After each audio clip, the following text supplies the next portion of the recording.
Standard 1, content knowledge, is all about gaining the skills and knowledge necessary to create technology-based learning materials. I like to think of this standard as a seed because as I grow in knowledge, I am able to produce something new. I was able to create, use, and assess instructional technologies. One example of my creation of instructional materials was a video teaching my students how to change sharing settings on Google Docs. I learned how to use Screencast-O-Matic to make a screen recording and then uploaded my video to YouTube. This creates a learning environment where students can turn to internet resources to troubleshoot their tech problems.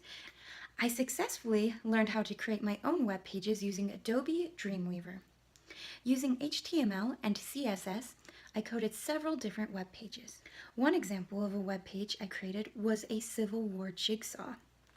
The jigsaw method breaks students into expert groups and then requires each group to teach other groups.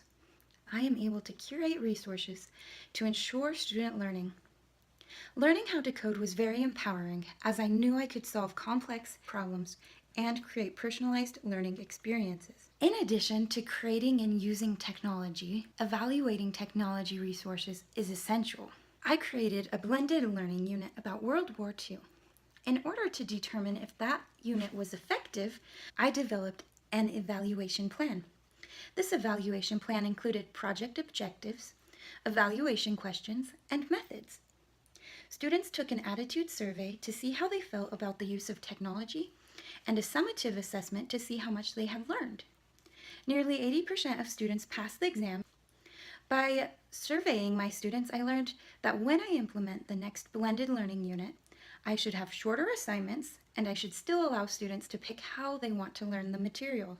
By gaining the knowledge to create, use, and assess educational technologies, I open the door to make more meaningful learning opportunities for my students.